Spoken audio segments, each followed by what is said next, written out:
Thank you, Senator Wright. Senator O'Sullivan. Thank you, Madam Acting Deputy Chair. I've been a senator for less than 100 days. Yet, as I travel across Queensland and the wider nation, I truly feel a sense of renewed vigour in rural and regional communities because government has committed itself to supporting the challenges and opportunities that lay ahead for those in areas outside the major metropolitan and high population centres. This government recognises the need to support and enhance the viability and capacity of our communities in rural and regional Australia. It should be noted that the Prime Minister has repeatedly told the world that Australia is open for business. Some people have mistaken that declaration by the Prime Minister to mean that Australia is up for sale. I believe that that was not the intended message. Whilst all in government have an open mind with respect to foreign ownership, particularly the nuances associated with the ownership in the agriculture and processing sector, I am of the opinion that the statement related to a commitment on the part of government to work with trade partners in a modern, globalised economy that has, as its collective objective, fair and equitable trading arrangements that bring mutual prosperity to the participating nations. However, this goal cannot be achieved unless the government demonstrates a commitment to working in partnership with the private sector in these communities to pursue and realise these significant economic development opportunities. Our nation is confronting a critical juncture as we see mining revenues, which we have so heavily depended on in the early years of this century, commence to decline. This was inevitable. As this mining boom comes to an end, we are again experiencing a shift in focus to the so-called soft commodities in agriculture. More and more we are hearing economists say that a vibrant, innovative and competitive agricultural sector will be one of the pillars essential to underpinning a diverse, world-class Australian economy into this 21st century. Rural and regional Australia is poised to reap the benefits of this transition. The rise of agriculture as a major focus of the Australian economy is not a new concept. This is not a new economy. It is an old and indeed important economy that is returning to prominence. Whilst this nation has been trading and exporting commodities since British occupation, the terms and conditions that will frame this future trade opportunity will look very little like anything we have experienced previously. Modern export markets demand the very best product and produce that we can deliver, where, to the extent possible, goods are free of traces of hormones, pesticides, herbicides and, for some, the existence of genetic adjustment.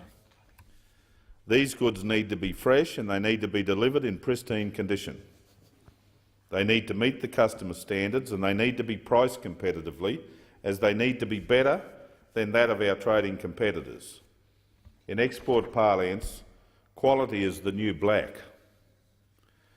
Where our export trade involves livestock, there has been demands of social licence made on our exporters that has continued to affect the trading commodity all the way through the downstream supply chain until the animals are humanely processed.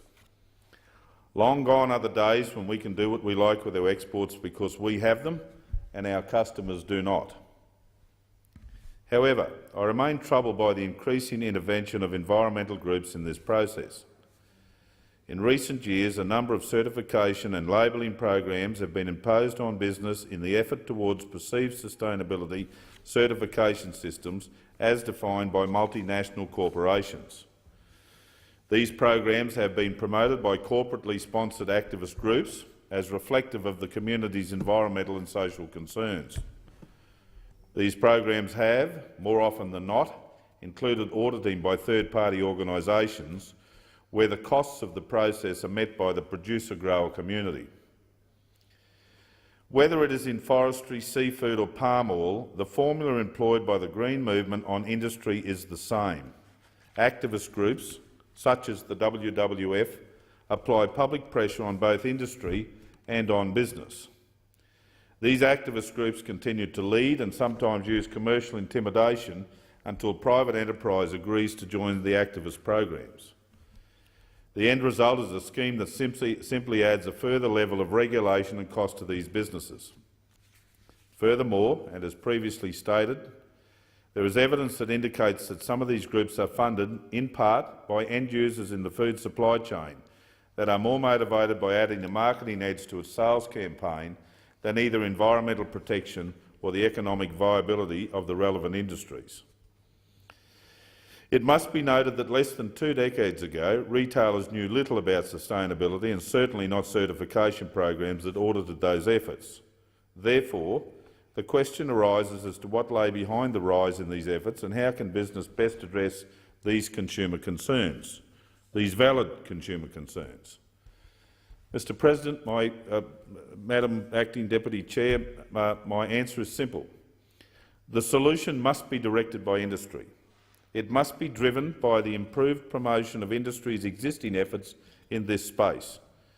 No one wants a sustainable product, both environmental as well as economic, more than I do. However, it is my personal view as a businessman that the most important decisions need to be made by those who have their hands in their own pockets, because ultimately they will be the beneficiary or the victim of the risk and reward strategies that are put into place. In recent weeks, my colleague Senator Boswell and myself have announced the formation of a Squaretable of farming representative groups in response to vocal constituent opposition to Australia's participation in the Global Roundtable for Sustainable Beef. The Squaretable, which will meet for the first time next week, is a steering committee consisting of beef sector organisations that represent grassroots industry stakeholders. Its underlying ambition is to improve communication between these representative bodies to facilitate a unified stance and action plan to deal with significant challenges confronting the beef sector. I have repeatedly said and continue to maintain that the agricultural sector has a bright future as the Asian middle classes look to our nation for a quality and reliable food supply. Our agricultural output remains the envy of the globe and its demand is ever increasing. Australian farmers meet and in most instances exceed any accepted key performance indicators or world's best practices, and so we are well placed to serve these volume market demands as the Asian middle classes expand. Therefore, it is clear that any effort to collate and communicate the industry's sustainability credentials must lay with the private sector, especially those organisations that future viability is dependent on the process. If we are truly to capitalise on the increasing food and fibre demands in this Asian century, then our government must work with private enterprise to reduce the regulatory burdens that jeopardise productivity and viability. Whilst there is no doubt that there is a plenitude of burgeoning opportunities, we must first confront the government's tough fiscal situation so that we can restore stability that increases businesses' abilities to plan. Last night, the government proved its willingness to make the difficult but necessary decisions so that we can ensure prosperity for all in the future. The first Abbott government budget calls on everyone and every business to contribute.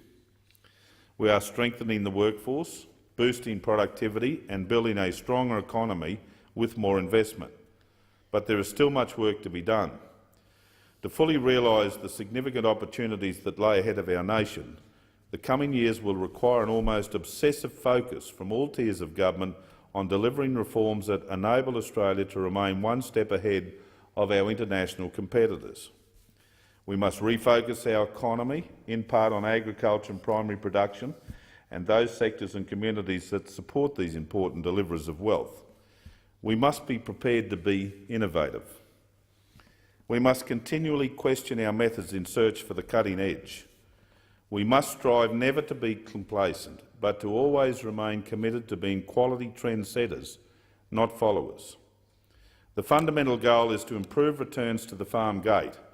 This will mean greater resilience and long-term profitability for farmers, more jobs, more investment and stronger regional communities. We now have a strong foundation to begin this next stage of economic development. This government is focused on laying the foundation so that future generations might benefit. In a resource-hungry world, our rural and regional areas hold the key to Australia's prosperity, and every one of us should, and indeed must, contribute to the implementation and strengthening of this vision. I thank you, Madam Acting Deputy Chair. Thank you, Senator O'Sullivan. A quality speech.